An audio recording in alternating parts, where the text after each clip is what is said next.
Dealings with the Dead, number 54.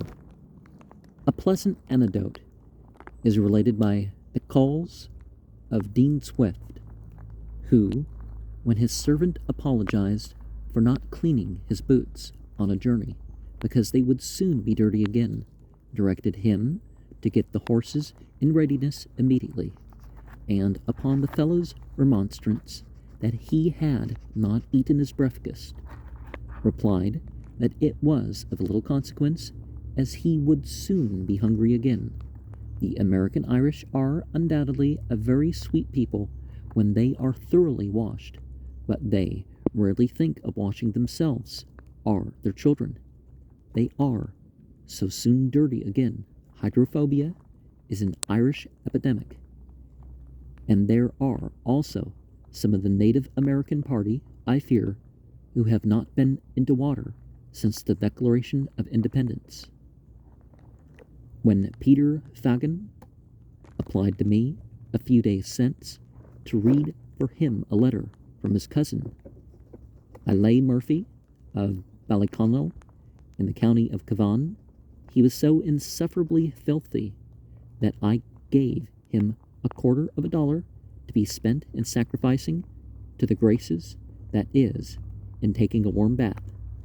While he was absent, I examined the letter and found it to be a very interesting account of the execution of Fagin's fourth cousin, Rory Maloney, for murder. As I thought its publication might be of importance here, at this time I obtained Mr. Fagin's permission to place it before the community. I was at first disposed to correct the spelling and give it rather more of an English complexion, but have, upon the whole, decided to publish it as it is. Fagin tells me that Ailey Murphy was the daughter of the head schoolmaster at Ballyconnell. The letter is written in a fair hand and directed for Mr. Pether Fagin, these, Boston, capital of America, Ballyconnell, Cavan, March 19th, 1849.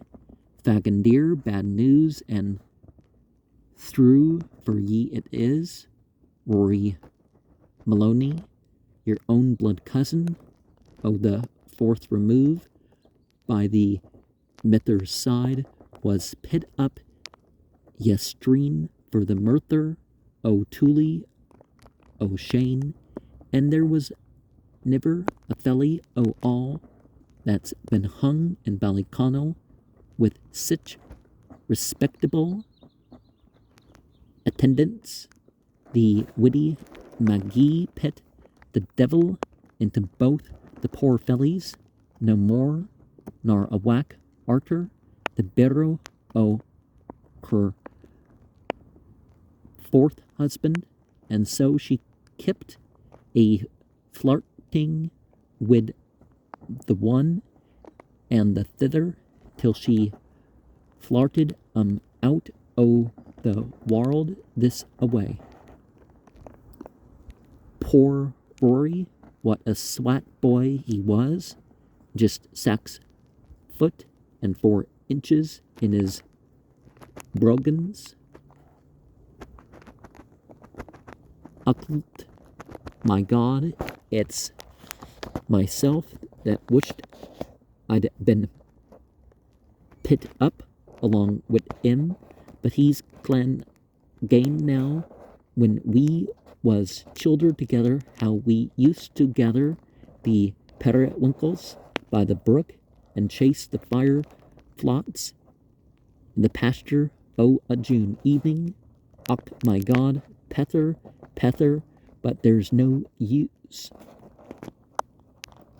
whapping anyhow. So I'll be telling ye the story. Poor Maloney was found guilty of what they call circumstantial evidence. A spatch it was he made when the cousin Sherry was putting him up, and he swore he died more innocent o' the crime, nether the mither o' God, and he called God to witness what he said himself. It was that was rather hasty onhow in making a confession to Father Brian Bogle o' this very murder and some other small matters, a rape or two may be and such like, but the society that's agin putting a body up, God bless their souls, and they persuaded him to spack at the gallows and tell the papal how it was, and they writ him a spatch in which he told him a body's last wool was the only wool that was good in the law, and sure it was a poor body's last words and dying spatch that was good and under the tree. And when he had done, the cursed devil's bird o' a sherry with a heart as good as bog mud swug him off in minute. It was himself was a spackin', and I just pit my apern to my face to wipe off the salt water when I heard a shriek and a howl louder and wilder nor 10,000 kinas at a barrel. When I looked up and saw poor Dar Maloney a swinging in the air, the like o' that yourself never sad pether fagin, nor the mither that brought ye into this world o' care and a confussion. The women surnamed loud enough to frighten the little childer playing away.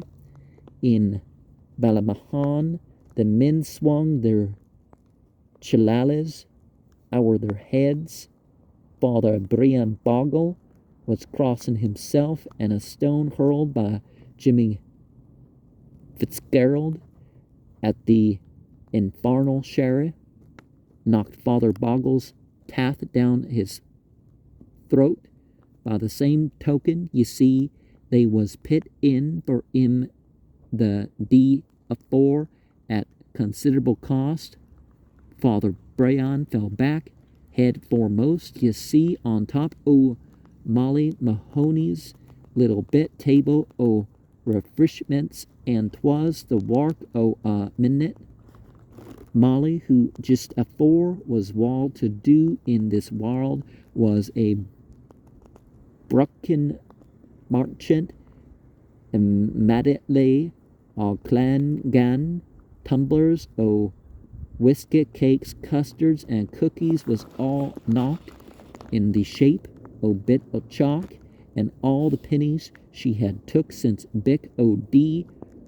for more nor 10,000 was on the spot to see poor Rory pit up afore D was scattered and clutched up by hundreds o' little childer that was playing prop and Chuck Farden, and under the gallus a jug o' buttermilk was capsized. The widow Maggie's brand new dress that was made for the hanging precisely and ruinated its pretty considerably entirely. It was not myself that pitied the hussy, she to be there as nar to the gallus as she could squeeze herself, and the very cause o' the death o' poor Rory and Tully O'Shane into the bargain.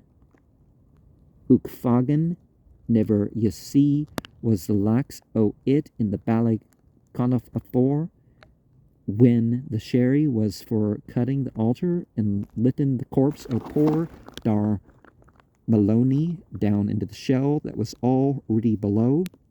The Malonies swore they would have the body for a regular burial and awake, and Akina, Yasi, and the O'Shanes swore it should go to the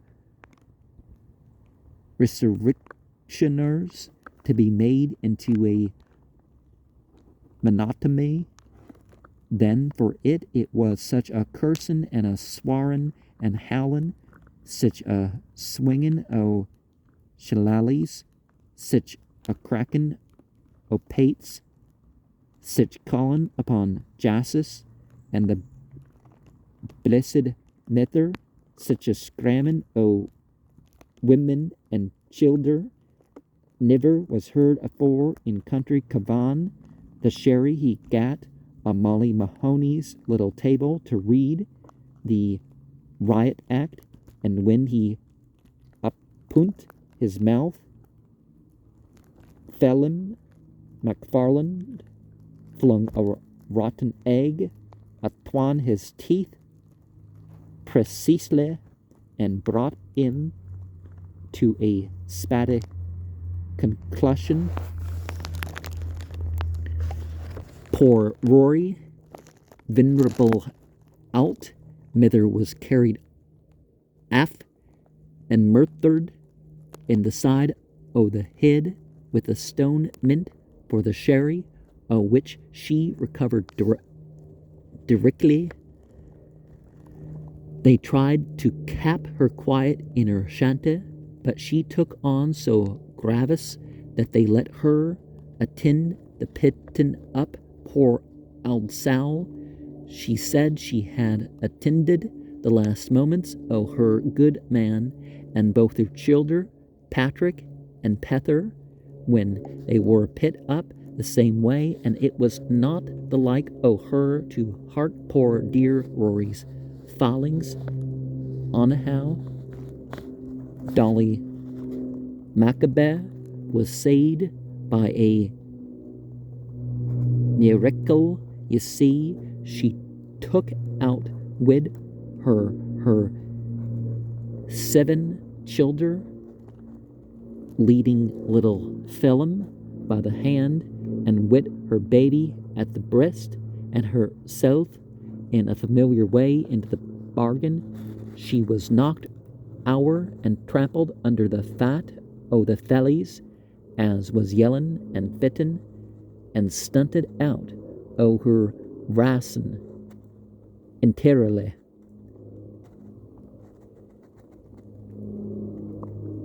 Only just think o' it. Fagin dar when she kim to, not one o' the childer was heart in the lass nor Dolly nather, and the first thing she asked was whose was the 2 swat babes lying together, and they told her they war her own.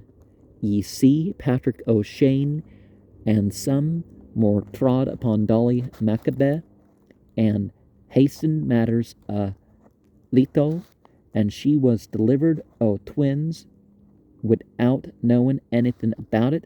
They get her a glass of whiskey, and Flaherty, the baker, put the swat babes in his brit cart, and Dolly, who preferred walking, went home as well as could be expected.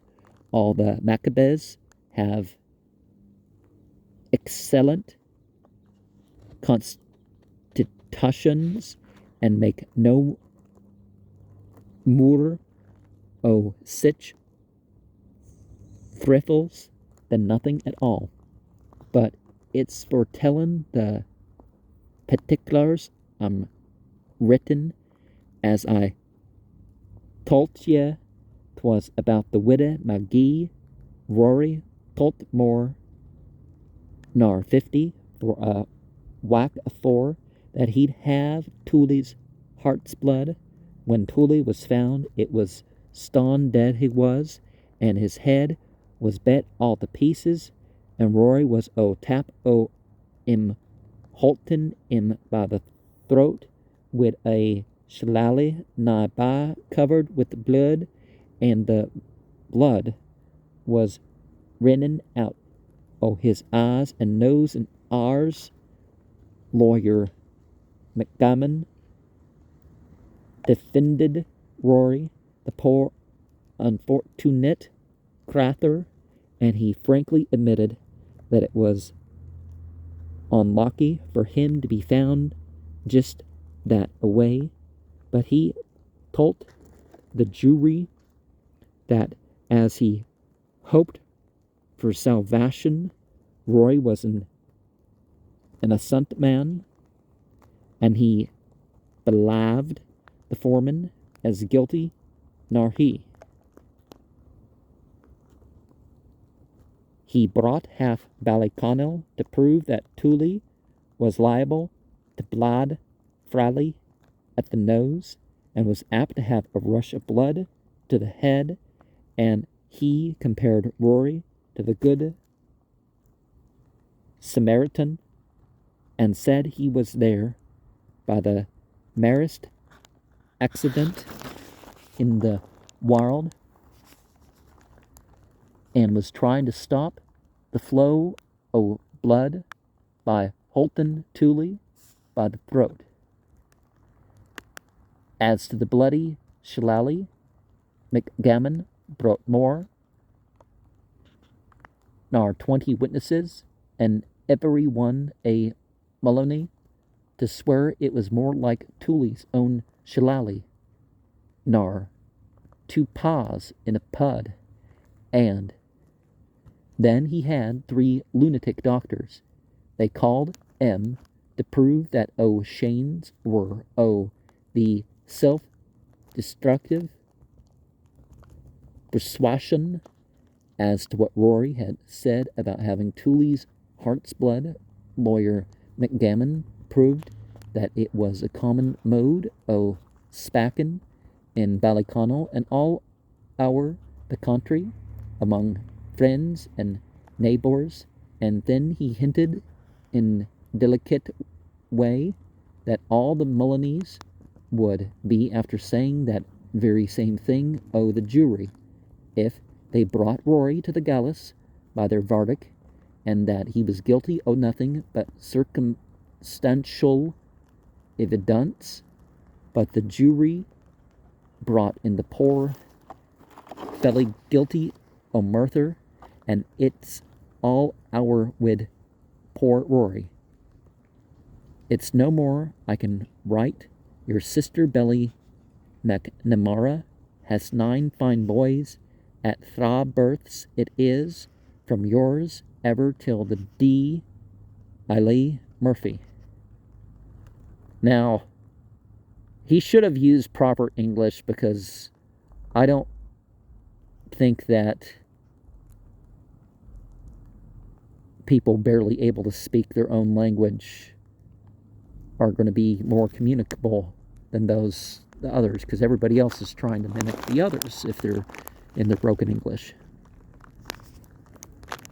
No impartial reader of Miss Eiley Murphy's letter will hesitate to pronounce Rory Mullaney an unfortunate man, and his case another example of the abominable practice of hanging innocent persons upon circumstantial evidence.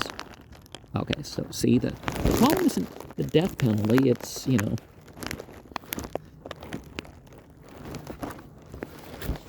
not waiting for things to be proved.